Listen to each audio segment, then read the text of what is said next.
اعوذ باللہ السمیع العلیم من الشیطان اللعین الرجیم بسم اللہ الرحمن الرحیم۔ معزز ناظرین، السلام علیکم ورحمۃ اللہ۔ آپ تمام حضرات کا ایک بار پھر استقبال کرتا ہوں آج کے ایک بہت ہی خاص ٹاپک میں، کہ جس کا عنوان ہے ریلیجن اینڈ ایموشنل بیلنس۔ یہ ٹاپک بہت ہی اہم ہے آج کی ہماری بھاگ دوڑ بھری زندگی کے لیے۔ پروگرام کا آغاز خود رسول اللہ صلی اللہ علیہ وآلہ وسلم کی اس حدیث کے ساتھ کرنا چاہوں گا کہ حضرت نے فرمایا کہ انی تارک فیکم الثقلین کتاب اللہ و اطرتی اہل بیتی، کہ میں تمہارے درمیان دو غیرہ قدر، دو قیمتی چیزیں چھوڑ کے جا رہا ہوں، ایک اللہ کی کتاب یعنی قرآن مجید، اور ایک ہے میرے اہل بیت علیہ السلام، اور ان دونوں سے متمسک رہنے کا ہمیں حکم دیا گیا ہے۔ یعنی یہ دونوں ہم پر حجت ہے، فار گائیڈنس۔ اور اسی کے ساتھ ساتھ اللہ نے ایک چیز کو ہم پر جو حجت قرار دی ہے انڈیپینڈنٹ طور پر، وہ ہے ہماری عقل۔ عقل انسان پر حجت ہوتی ہے انڈیپینڈنٹلی، لیکن کئی مرتبہ ایسا ہوتا ہے کہ بعض اوقات جذبات کے بنا پر، ایموشنز کے بنا پر یہ عقل پر پردہ پڑ جاتا ہے، ہمارے جذبات عقل پر غالب آ جاتے ہیں، specially in the matters of religion, کہ ریلیجن کے معاملے میں عقل کبھی کبھار اس پر پردہ پڑ جاتا ہے۔ تو آئیے انہی موضوعات پر مزید گفتگو کرنے کے لیے اس وقت ہمارے ساتھ چینل ون کے اسٹوڈیو میں موجود ہے مولانا قدسی رضوی صاحب۔ آئیے اپنے پروگرام میں ان کا استقبال کرتے ہیں۔ السلام علیکم آقا۔ علیکم السلام۔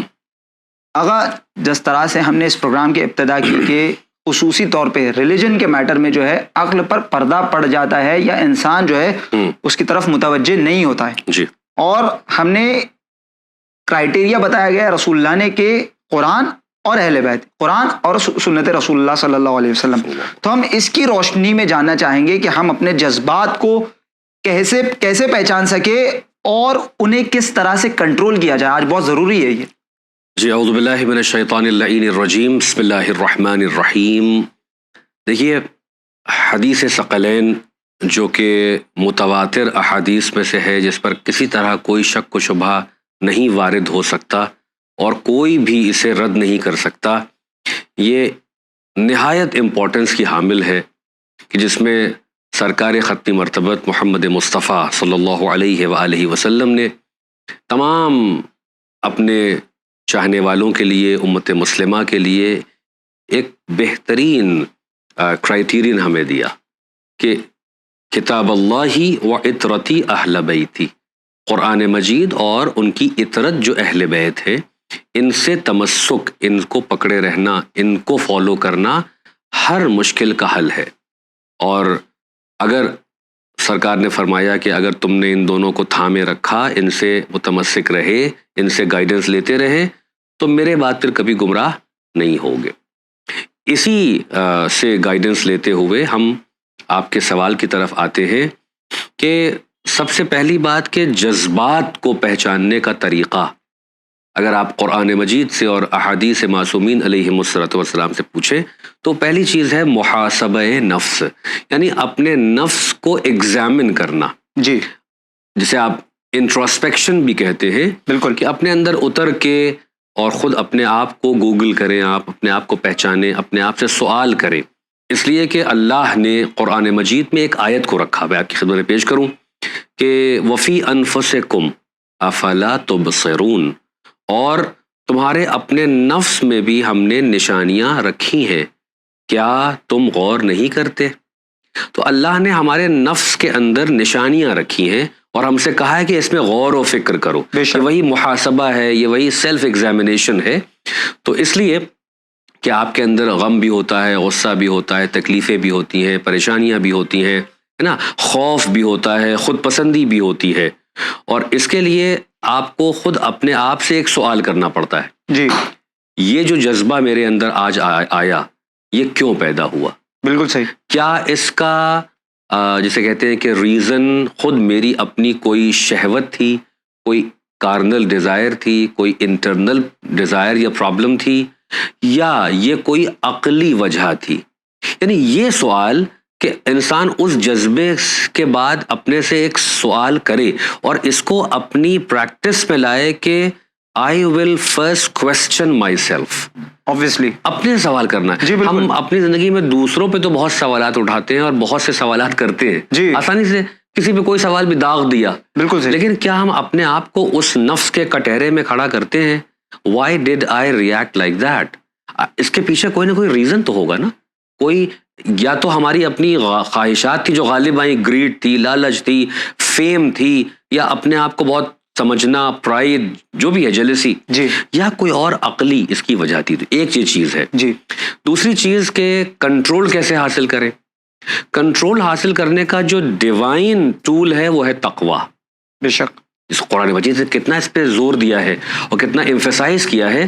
تو اگر میں آپ کی خدمت پیش کروں تو قرآن مجید جسے تقوی کہہ رہا ہے وہ اصل میں وہ انر بریک ہے جو ہر غلط جذبے کے اٹھنے پر لگا دیا جاتا ہے. بالکل, ایک سٹاپ ہے آپ کو, ایک سٹاپ ہے آپ کو, ایک انر شیلڈ ہے کہ جو آپ کو بچاتی ہے شیطان کے حملوں سے, بالکل, اور آپ کو بچاتی ہے اپنی حد سے باہر نکلنے سے.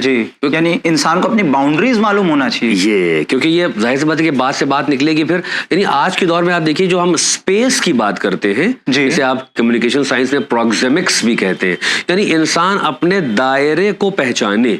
اور میں جملہ کہہ کے بات کو آگے بڑھا دوں کہ اگر ہم سب اپنے اپنے دائروں کو پہچاننے لگیں تو یہ دائرے نہیں ٹکرائیں گے آپس میں. وہ ایگو کا دائرہ ہو, گریڈ کا دائرہ ہو, کوئی بھی ہو, آپ اپنے دائرے میں رہیے, کیونکہ دائرے سے باہر جانے سے پرابلم آئے گی. بالکل. تو ہم اپنے دائرے میں رہیں, وہ اپنے دائرے میں رہیں, وہ ایک رسپیکٹ اور میوچول ڈگنیٹی کا دائرہ بن جائے اور انڈرسٹینڈنگ کا دائرہ بنے, تو اس سے پرابلمز دور ہو سکتی ہیں. تو پروردگار نے جو ہے وہ تقوی والوں کی نشانیاں بھی بتائی کہ یہ متقین کے لیے یہ ہدایت ہے, ہدی للمتقین. تقوی والوں کے لیے یہ جو متقی ہیں, جو پرہیزگار لوگ ہیں, اور جو اللہ سے تقوی حاصل کرتا ہے یا خدا سے لو لگاتا ہے, اللہ اس کے لیے راستوں کو کھولتا ہے. بے شک. تو ہم یہ دیکھتے ہیں کہ اگر انسان تقوی کو پر عمل کرے تو یہ آپ کو آپ کے جذبات پر قابو بھی کروائے گا. اور دوسری چیز یہ کہ کام کرنے سے پہلے انسان یہ سوچے میں یہ کام اللہ کی نظر میں بہتر بننے کے لیے کر رہا ہوں, اس کی رضا کے لیے کر رہا ہوں, اس کے قرب کے لیے کر رہا ہوں, یا اس سے مجھے کوئی دنیاوی فائدہ ہے, یا کسی کی جھوٹی عزت, اپنی عزت کو بڑھانا ہے جھوٹے طور پر. یعنی یہ جو محرک ہے نا, یہ آپ کو آگے بڑھاتا ہے کہ why am I doing this. یعنی اللہ کو اپنے ذہن میں رکھے کہ کیا میرا پروردگار میرے اس کام سے راضی ہوگا. راضی کرائٹیریا ہے ہمارا, یہ کرائٹیریا ہے کہ اللہ کے لیے یہ کام ہم کرنے جا رہے ہیں یا اس میں ہمارا نفس شامل ہونے جا رہا ہے. اور اگر اتنا ٹائم ہم کو مل جائے, جو کہ ماڈرن زمانہ آپ کو دینا نہیں چاہتا ہے, لیکن اگر آپ چاہیں تو یہ وقت اپنے آپ کو ایسا تربیت دے سکتے ہیں ایک مائنڈ فلنس کے ذریعے کہ آپ عمل سے پہلے یہ سوچیں کہ یہ جو میں کام کرنے جا رہا ہوں اس سے میرا رب راضی ہے, اس سے میرا مولا راضی ہے, اس سے ائمہ اہل بیت, اس ثقلین اس سے راضی ہیں. کیا ثقلین سے ہمیں اس کو کرنے کا جواز ملتا ہے تو okay, even if I am alone I will do that. اور اگر نہیں جواز ملتا ہے تو پھر مجھے اس کو ترک کر دینا چاہیے. تو جو جذبات کو کنٹرول بھی کرے گا اور میں اپنے جذبے کو پہچان بھی پاؤں گا. ہو سکتا ہے اسٹارٹنگ میں یہ چیز بہت مشکل لگ رہی ہے, obviously مشکل, لیکن تھوڑا سا پریکٹس سے آپ اس کو ایکسپیریمنٹل فیز میں لا کے دیکھیں, فائدہ نہ دے تو چھوڑ دیجیے گا. بالکل. اب یہاں پہ ایک سوال اٹھتا ہے کہ ہم نے کیونکہ ابتدائی حدیث ثقلین سے کی ہے, اور یہاں پہ قرآن مجید کی بھی ہم انشاءاللہ بات کریں گے. اہل بیت علیہ السلام کی جب ہم بات کرتے ہیں تو ہم جو امتحان اس دنیا میں اٹھاتے ہیں, ایگزامینیشنز جو ہم کنڈکٹ کرتے ہیں, اللہ جو ہم سے امتحانات لیتا ہے, اور اہل بیت علیہ السلام سے جو امتحانات لیے گئے اس کا کوئی مقابلہ ہی نہیں ہے. کوئی مقابلہ نہیں. تو ہم ذرا سی امتحان میں پریشان ہو جاتے ہیں, اور ایون دا فیکٹ ہم یہ کہتے ہیں نعوذ باللہ من ذالک, یہ بلیم کرنے لگتے اللہ کو کہ میں ہی ملا تھا. یہ بہت امپورٹنٹ فیکٹ ہے, کیونکہ کچھ بھی مصیبت آ جائے تو سب سے پہلا جملہ یہی ہے کہ اللہ میں ہی ملا تھا. تو ہم یہ دیکھنا چاہتے ہیں کہ اہل بیت علیہ السلام پر جب امتحان کی گھڑی صادر ہوتی تھی تو اہل بیت علیہ السلام نے کس طرح سے انہیں ہینڈل کیا. ایموشنز ان میں بھی تھے, سٹریس ان پہ بھی آیا ہوگا امتحان میں. تو پلیز ہم یہ جاننا چاہتے ہیں. بہت اچھا سوال ہے آپ کا, اور دیکھیے اس سے ہم بہت سے پریکٹیکل باتوں کو حاصل, ایک پریکٹیکل وزڈم حاصل کر سکتے ہیں. آپ خود سرکار خطی مرتبہ محمد مصطفیٰ صلی اللہ علیہ وآلہ وسلم کہ آپ ان کی مکی زندگی کو دیکھیں, کتنی مصیبت اور جسے کہتے ہیں کہ مشکلات بھری زندگی ہے. 13 سال مکے کی بہت مشکل زندگی ہے. جی سرکار پر جو ہے وہ حملے بھی ہو رہے ہیں, پتھر بھی مارے جا رہے ہیں, کوئی جو ہے وہ کوڑا بھی پھینک رہا ہے, جی کوئی سرکار کو نماز نہیں پڑھنے دے رہا ہے نا, اور سرکار کا مذاق اڑا رہے ہیں, تالیاں بجا رہے ہیں, مجنون اور دیوانہ کہہ رہے ہیں ان کو.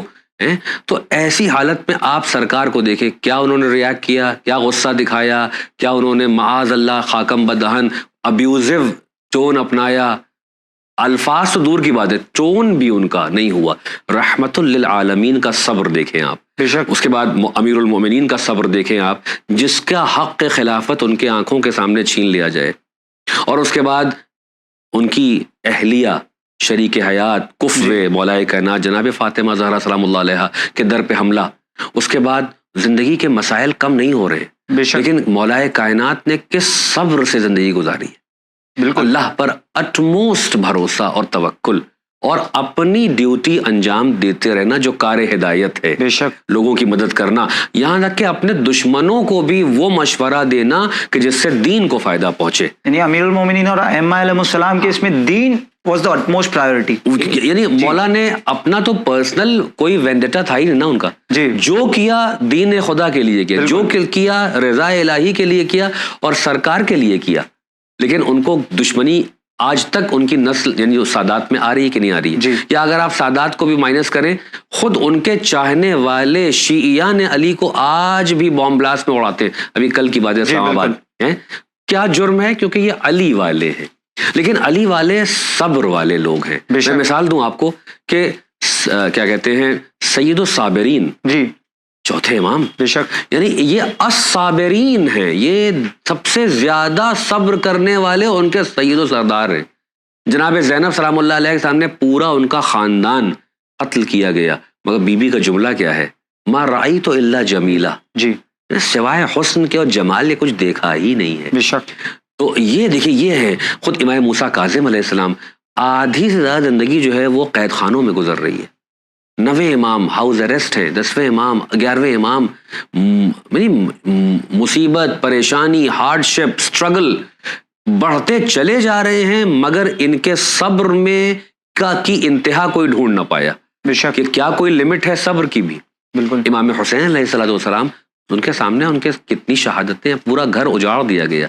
آخر میں وہ سجدے میں کیا دعا کر رہے ہیں, پروردگار تجھ سے جو وعدہ کیا تھا میں وہ وعدہ نبھانے آ گیا. جی. میں اپنا وعدہ نبھانے آیا, تجھ سے کہا تھا میں نے, میں اپنی شہادت پیش کروں گا تیری راہ میں, تیری مشیت ہے کہ میں سر کٹا دوں, حاضر ہے حسین کٹوانے کے لیے. یہ ہے وہ نمونے. آپ دیکھیں کہ یہاں پر میں ایک بات کہوں کہ اہل بیت علیہم الصلوۃ والسلام نے جو ہم کو تعلیم دی وہ یہ کہ اپنا پرسپیکٹو بدلو, مشکل کو بدلنے کی کوشش نہ کرو.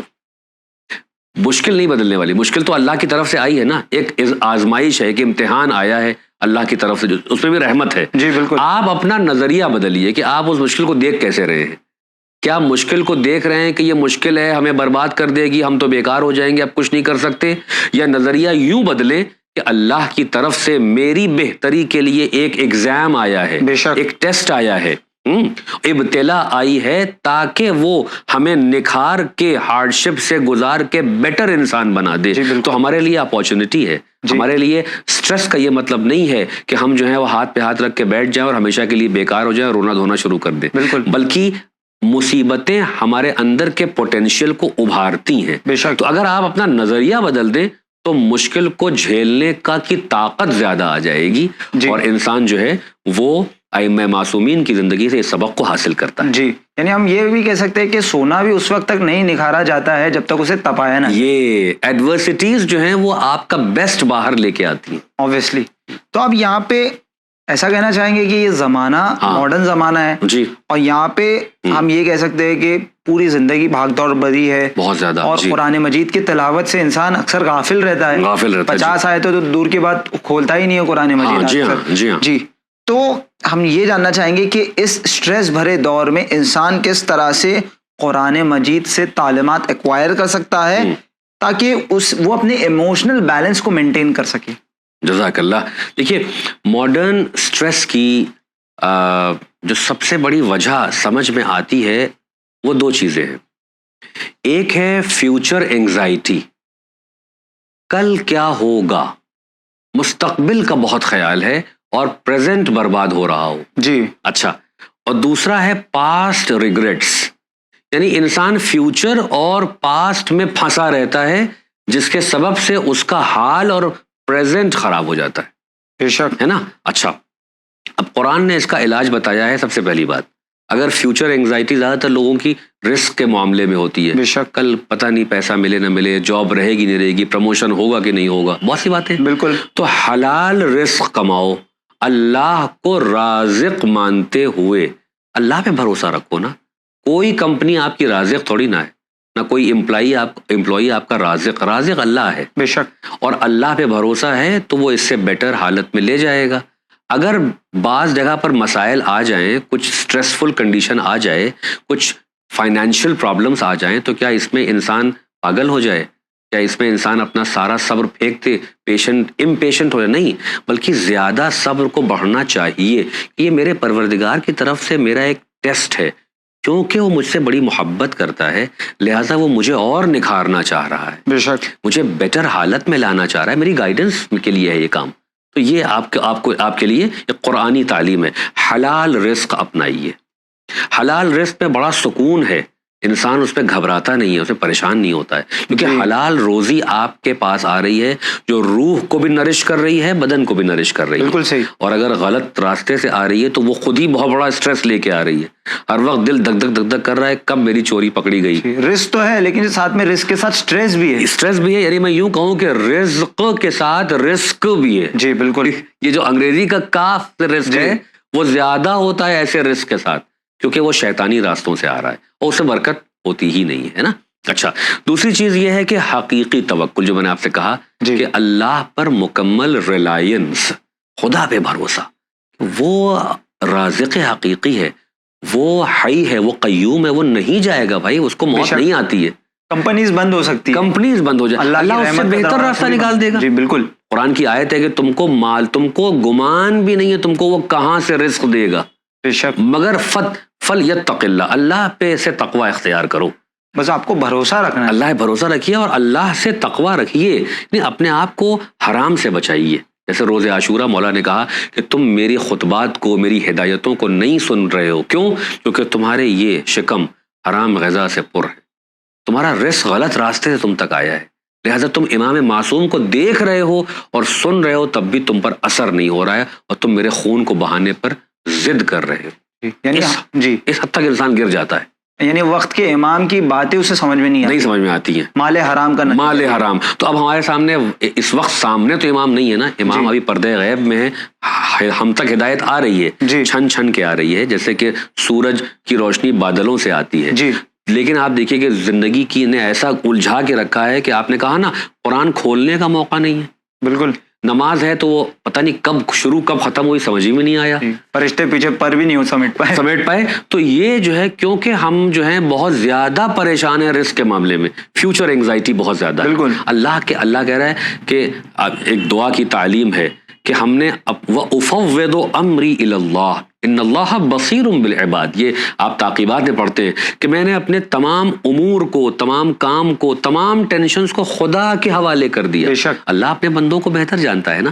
تو یہ آپ نے حلال رزق اور حقیقی توکل سے فرمایا. اسی طرح کہا گیا ہے کہ زمین پر چلنے والا کوئی جانور ایسا نہیں ہے کہ جس کا رزق اللہ کے ذمے نہ ہو. بالکل. یہ آیت قرآن سورہ ہود کی آیت نمبر 6 ہے. اس کا یہ بھی ہے کہ آپ اپنی پوری کوشش کریے، آپ اللہ کی راہ میں سنسیئرلی آگے بڑھیے، رزق کے لیے آگے بڑھیے. اللہ جو ہے اس مسئلے کو حل کرے گا. بے شک. رزق کے لیے پریشان نہیں ہونا چاہیے. تیز رفتاری کے دور میں سب سے بڑی بات کیا ہے؟ انسان باوضو رہے. یہ وضو جو ہے نا، ایک پانی کے عجائبات ایک بک ہے، میں ریکمینڈ کروں گا اس کو پڑھیں. محمد علی سید صاحب نے، پاکستان کے رائٹر ہیں، بڑی اچھی کتاب لکھی ہے ماڈرن ریسرچ کے ساتھ. پانی کی جو ہے اپنی میموری ہوتی ہے. اور پانی جو ہے وہ یاد رکھتا ہے اور جسم سے اس کا کانٹیکٹ پانی کا جسم کو بہتر بناتا ہے. تو اسی لیے آپ سے حدیثوں میں ہے کہ اپنے کو ہر وقت باوضو رکھو، اس سے رزق میں برکت اور اضافہ ہوتا ہے. بے شک. آج ماڈرن سائنس بتا رہی ہے کہ پانی کو اپنے سے قریب رکھیے اور اپنے آپ کو پانی سے جو ہے وہ ایک کنیکشن مینٹین کریے پانی سے. جی. اللہ کے رسول نے کہا کہ باوضو رہو. یہ آپ کے اسٹریس کو بھی دور کرے گا، کیونکہ واٹر میں ایسی خصوصیات ہیں بالکل کہ جو آپ کے اسٹریس کو دور کرے. اور دوسری چیز یہ ہے کہ نماز کو آپ اپنے وقت پہ پڑھیے. جیسے ہی وقت آئے 5 منٹ کی نماز پڑھیے. نہیں کہا جا رہا آدھا گھنٹہ مصلی بیٹھیے، مگر وہ پروردگار کے لیے پڑھیے. جی نوافل مت پڑھیے، ایٹ لیسٹ واجب پڑھ آپ لیجیے. نوافل بعد میں مغرب میں پڑھ لیجیے گا. جی بالکل. نماز شب 2، یعنی آپ نماز وطر بھی پڑھ کے کام چلا سکتے ہیں. بے شک. اگر 10 رکعت نہیں پڑھ سکتے 1 رکعت پڑھیے، مگر اللہ کے لیے پڑھیے.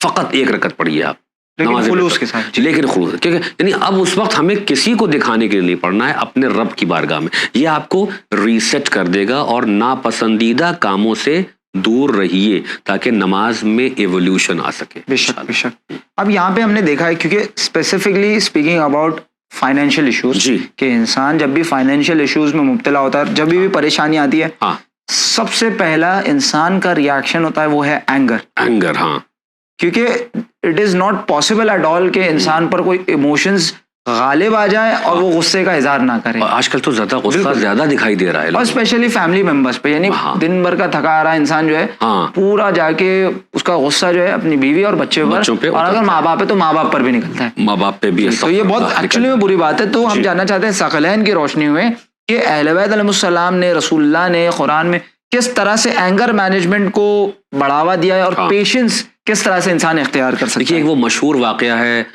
کیا کہتے ہیں، رسول خدا صلی اللہ علیہ وآلہ وسلم کا، اس میں ایک بڑھیا آپ کے اوپر کوڑا پھینکتی تھی. جی مشہور واقعہ ہے. تو آپ بتائیے کہ ہمارے آپ کے ساتھ اگر یہ ہوتا، کوئی صاحب ہم کسی کے دروازے سے گزر رہے ہوں اور وہ کیلے کا چھلکا پھینک دیں ہم پر، تو کتنا غصہ آئے گا. بے شک. پانی بلا ہمارے سامنے پانی گلاس پھینک دیں اور پانی چھینٹے پڑ جائیں، ہم تو برداشت نہیں کر پاتے نا. بہت تیز ریاکٹ کرتے ہیں ہم.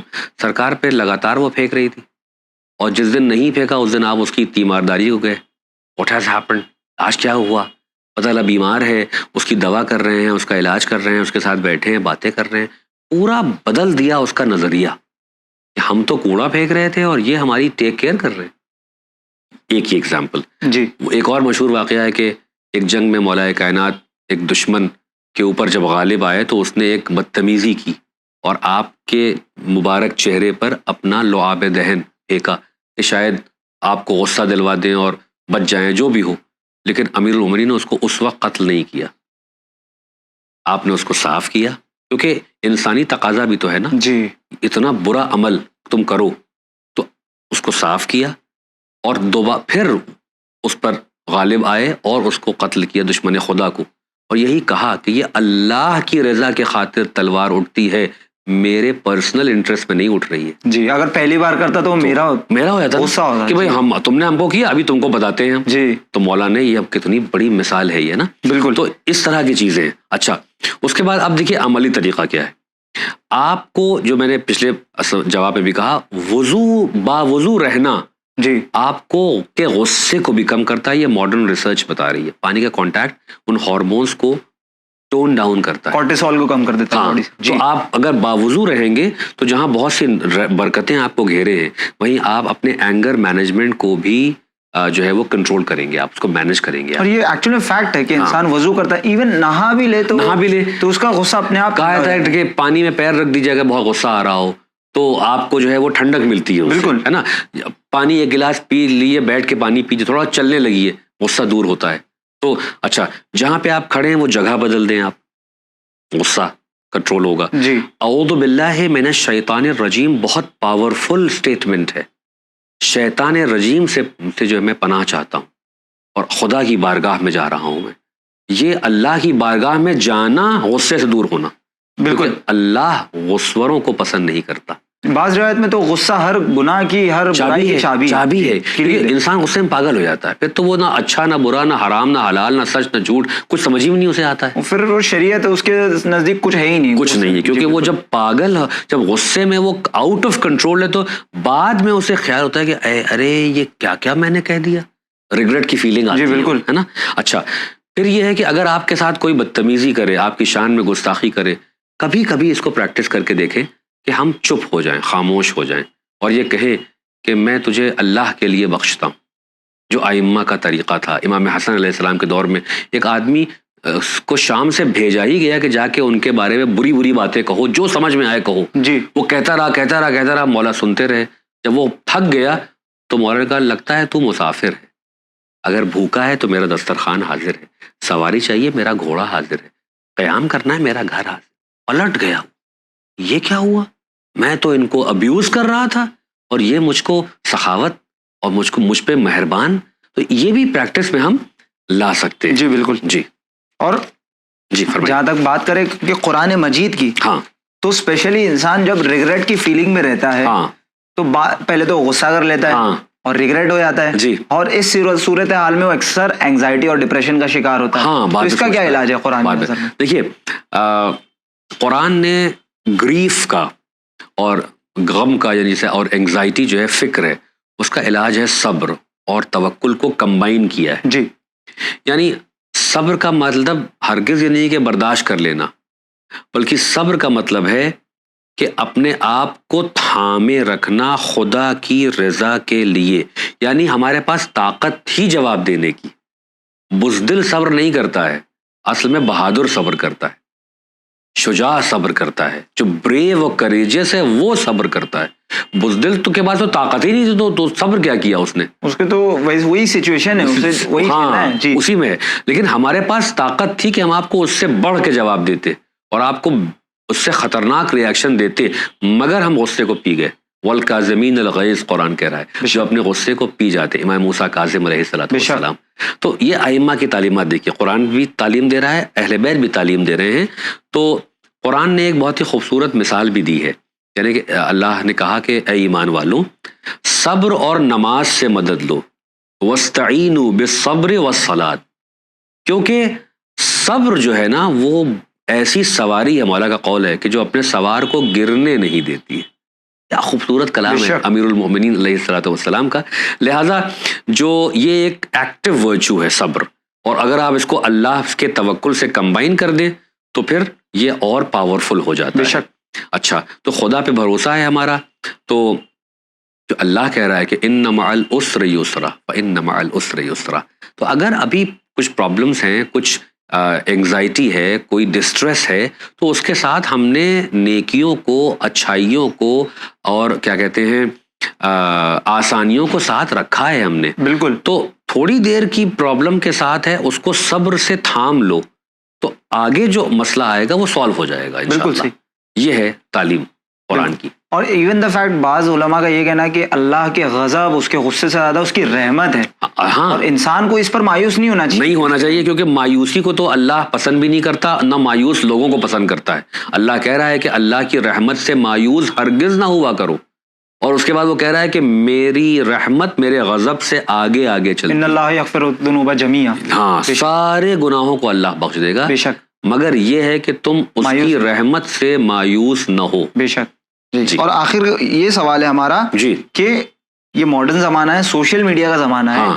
اور ٹو بی ویری آنیسٹ اگر ہم دیکھیں کہ آج جتنے بھی ایون نوجوان ہو، بزرگ ہو، چھوٹے بچے ہو، جی ہر ایک کے ہاتھ میں فون ہے اور ہر ایک شخص جو ہے وہ ریل سکرول کرتا رہتا ہے. بہت زیادہ چل رہا ہے. جی جی. تو اب اس میں کیا ہوتا ہے، ایک کائنڈ آف پیئر پریشر اس میں ڈیولپ ہوتا ہے. تو مثال کے طور پہ یہ شخص ریل میں یہ کر رہا ہے، یہ شخص ریل میں یہ کر رہا ہے، پیرنٹس کہتے ہیں کہ تمہیں دیکھیے ان سے سیکھنا چاہیے.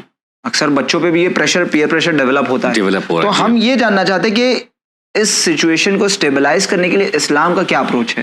جی دیکھیے سوشل میڈیا تو ایک بہت بڑا اس وقت چیلنج ہے جس نے واقعی اس جنریشن کو برباد کر دیا ہے. یعنی ہم واقعی بیمار ہو گئے. بے شک. وہ جتنے بھی سوشل میڈیا پلیٹ فارمز ہیں وہ ہم کو انگزائٹی تو بڑھا ہی رہے ہیں، ہمارے اندر جسے کہتے ہیں کہ فرسٹریشن کو بڑھا رہے ہیں. ہمارے پاس فیک ایٹیٹیوڈ ڈیولپ ہو رہا ہے. ہم جو ہیں وہ فلٹرز کے ذریعے اپنی فوٹوز کو لگائے خوش ہوتے ہیں، بعد میں جو نہیں ہو پاتے ہیں، جن کے پاس اچھی شکلیں ان کے حساب سے نہیں ہیں. اللہ نے سب کو اچھا بنایا ہے، لیکن مجھے وہ کمپیریزن کرتے ہیں تو اپنے کو بہت اگلی پاتے ہیں. چنانچہ وہ سیوسائیڈل اٹیمپٹس پہ چلے جاتے ہیں یا وہ ڈپریشن کا شکار ہوتے ہیں. اس پہ پوری رپورٹس موجود ہیں. اسی انسٹاگرام نے کتنے نوجوانوں کو برباد کر کے رکھ دیا ہے. بے شک. تو اب اس میں جو ہے سب سے بڑی چیز جو ہے وہ ہے کہ ہم کنٹینٹمنٹ کے اس ایکٹیو ویلیو کو اپنائیں، جسے آپ قناعت کہتے ہیں. یعنی اگر کنٹینٹمنٹ نہیں ہوگا تو انسان کی جیلسی بڑھے گی. بالکل. اور جیلسی تو آپ جانتے ہیں کہ انسان کو اندر سے کھوکھلا کرتی ہے. حسد وہ آگ ہے کہ جس کے اندر خود حاسد جلتا ہے. جو حسد کر رہا ہے وہی جل رہا ہوتا ہے, دوسرے کا کوئی نقصان نہیں ہے. آپ کرتے رہیے حسد, وہ تو پروگریس کر رہا ہے. جی. جل آپ رہے ہیں, کڑ آپ رہے ہیں, پریشان آپ رو رہے ہیں. تو اسلام کا جو اپروچ یہاں پہ ہے کہ سب سے پہلے بات آپ اپنی سیلف ورتھ کو پہچانیں. اللہ نے آپ کو پیدا کیا ہے, اللہ نے آپ کو کیپیبلٹی دیا ہے, آپ کو طاقتیں دی ہیں, آپ کے اندر ورچوز دیے ہیں, اور آپ کو اپنا امین بنایا ہے, اپنا خلیفہ بنایا ہے اس دنیا میں, کائنات میں. تو آپ لوگوں کی نظر سے اپنے ورتھ کو مت پہچانیں, بلکہ خدا کی نگاہ سے دیکھیں کہ آپ کتنے اس کے پسندیدہ اور کتنے ویلیویبل ہیں آپ. اس نے آپ کو یعنی ایمان جیسا تحفہ عطا کیا ہے. اللہ نے آپ کو اپنے نزدیک آنے کا موقع دیا. قربتاً الی اللہ کا یہی تو مطلب ہے نا, کہ صفات الہی سے قریب ہونا. تو اگر آپ رحم کر رہے ہیں, کرم کر رہے ہیں, علم حاصل کر رہے ہیں, صبر کر رہے ہیں, توکل کر رہے ہیں, تو آپ اللہ سے قریب ہو رہے ہیں. بے شک. تو یہ جو آپ کی سیلف ورتھ ہے یہ دوسروں کے فلٹر سے نہیں دیکھی جائے گی. بالکل. یہ دوسروں کے پیمانے سے ناپیں گے تو ہمیشہ آپ اپنے کو کم پائیں گے. لوگ کیا کہیں گے یہ ہمیں نہیں سوچنا, یہ اللہ کیا ہے. ہاں, کیونکہ یہ جو پرابلم ہے نا, اس میں ہم سب گرفتار تو ہیں کہ وہ کیا سوچ رہے ہیں, وہ کیا کہیں گے. میں اکثر اپنے اسٹوڈنٹ سے کلاس میں کہتا ہوں کہ اس سنڈروم سے باہر نکل کے دیکھو ایک بار. تم وہ کام کرو گے جو تمہارے رب کو پسند ہے. کچھ دن تو ایکسپیریمنٹ کر سکتے ہو. آج ہم ان کی نظر سے کام نہیں کریں گے, ہم اللہ کی نگاہ کے لیے کام کریں گے, اللہ کو جو پسند ہے وہ. اچھا, اور دیکھیے ایک جگہ پہ اور ہے, ایک بات ہے, قرآن کہتا ہے کہ اور ان چیزوں کی طرف اپنی آنکھ کو نہ پھیرو جن سے ہم نے ان کے یعنی جو کافر ہیں ان کے گروہ کو فائدہ دیا ہے. مثلا آپ کسی کے پاس دیکھیں کہ زبردست بلڈنگ ہے, بینک بیلنس ہے, اس کے پاس BMW اور مرسیڈیز ہے, اور آپ اب انفیریورٹی کمپلیکس کا شکار ہونے لگے, جبکہ وہ آپ ہی کا کلاس میٹ تھا. چلیے اس میں اور اضافہ کریں, آپ ہی کلاس میٹ تھا, آپ کے ساتھ پڑھتا تھا, آج وہ بڑا بینک بیلنس بنائے ہوئے. اچھا, آپ کے پاس نہیں ہے. یہ جو آپ اس کو دیکھ دیکھ کے کڑ رہے ہیں اور پریشان ہو رہے ہیں اور اس کی غیبتیں بھی کر رہے ہیں, اور اندر سے ہر وقت آپ ڈپریشن کا شکار ہیں, روتے رہتے ہیں, غربت کا رونا, فقیری کا رونا, ہم یہ نہیں, ہم وہ نہیں, اس سے آپ کو فائدہ کیا ہو رہا ہے؟ آس پاس لوگ بھی اس نیگیٹو انوائرمنٹ کا شکار ہو رہے ہیں. بے شک. پیسمزم بہت تیزی سے پھیلتا ہے. اگل بغل کے جو آپ کے ماں باپ, بھائی بہن, بیوی بچے بھی سٹریس کا شکار ہو رہے ہیں. ہر وقت آپ مرثیہ پڑھ رہے ہیں, رو رہے ہیں, اپنے کو برباد کر رہے ہیں, دوسروں کو برباد کر رہے ہیں آپ. تو یعنی اللہ کے دیے پہ آپ کو جو ہے وہ اطمینان نہیں ہے. خدا کے عدل پہ کویسچن مارک ہے کہ وہاں تو BMW ہے, یہاں نہیں ہے. تو یعنی کہاں تک یہ بات جا رہی ہے؟ اللہ کہہ رہا ہے کہ ادھر نگاہ کیوں کرتے ہو؟ ہم نے تم کو دولت ایمان دیا ہے. بے شک. ہم نے تم کو اہل بیت اطہار دیے ہیں, تم کو ثقلین دیا ہے. بے شک. اور اپنے زور بازو سے آگے بڑھو, محنت کرو, ہم مدد کرنے والے ہیں.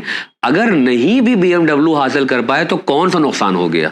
اچھے انسان تو بن گئے. بالکل. اپنے ماں باپ کی خدمت کی, بیوی بچوں کی دیکھ بھال کیا, اپنے اوپر کام کیا, جی, بیٹر امپلائی بن کے دکھایا, ایک کامیاب زندگی گزاری. نہ ملی دنیا تو کون بڑی بات ہے, آخرت تو مضبوط ہو گئی انشاءاللہ, ہے نا, کیونکہ دارالآخرت جو ہے وہ بقا والی چیز ہے. یہ تو فانی ہے, فنا ہو جائے گی. آج BMW ہے, جن کے پاس ہے وہ کل ان کے پاس کچھ بھی نہیں بچے گا, قبر میں تھوڑی لے کے جائیں گے. اور اسی دنیا میں وہ BMW بھی چھین لی جاتی ہے. بالکل. اگر وہ ایروگنٹ ہیں, اگر وہ ظالم ہیں, متکبر ہیں, تو کیا حالات ہوتے ہیں. یہ ابن زیاد کا محل کھنڈر بنا ہوا ہے. بالکل. اور اسی کے بغل میں مولا کائنات کا مکان ہے, دیکھیے آج تک. بے شک. اپنے ہاتھوں سے بنایا تھا مولا نے. جی. یہ تعبیر ہمارے لیے عبرت کا مقام ہے. بے شک. کہ خدا کی راہ میں بھروسے سے آگے بڑھنا, اللہ پہ بھروسہ, توکل, صبر کرتے رہنا, یہ آپ کے سٹریس کو دور کرے گا. بالکل, ہے نا. اس کے بعد مولا کائنات نے فرمایا کہ ہیوملٹی اپنے اندر پیدا کرو, اپنے اندر ہمبلنس کو لے کے آؤ, کچھ بھی بن جاؤ, رہو گے بندے خدا. بے شک. تو اگر بڑی پوسٹ پہ بھی آ گئے ہو تو اپنے اندر اکڑ کو مت آنے دو, ایروگنس کو مت آنے دو. جی. جذبہ خدمت ہمیشہ دل و جان میں بسی رہے, یہ بھی بہت بڑا علاج ہے. اور پھر ذکر الہی, پروردگار کا ذکر, کیونکہ وہی دلوں کو سکون بخشتا ہے. تو یعنی آپ حسد کے لیے نہیں پیدا ہوئے ہیں, آپ معرفت کے لیے پیدا ہوئے ہیں, آپ ترقی کے لیے پیدا ہوئے ہیں. اس طرح سے ہم آگے بڑھ سکتے ہیں. جی بالکل. بہت بہت شکریہ آغا, آپ نے جو ایک اہم پیغام دیا. جی. اور انفیکٹ ہمارے ویورز کو اس پیغام کی بہت زیادہ ضرورت تھی اس ماڈرن زمانے میں. ہم آپ کے تہہ دل سے شکریہ ادا کرتے ہیں کہ آپ نے اتنا قیمتی وقت نکالا. ناظرین بس یہی کہنا چاہوں گا کہ اپنے فیوچر کو لے کے آپ اسٹریسڈ آؤٹ مت ہوئیے، اور ایسا اسٹریس مت لیجئے کہ جس سے آپ کا پریزنٹ جو ہے، آپ کا مستقبل برباد ہو جائے. صرف بھروسہ اللہ رب العزت پر کریے، وہ رازق ہے، وہ رزق دینے والے، اور ہر لحاظ سے آپ کی پریشانیوں کو وہ دور کرے گا انشاءاللہ تبارک و تعالی. اسی امید کے ساتھ ہم لیتے ہیں آپ سے الوداع، مگر دیکھتے رہیے چینل ون. شکریہ، خدا حافظ.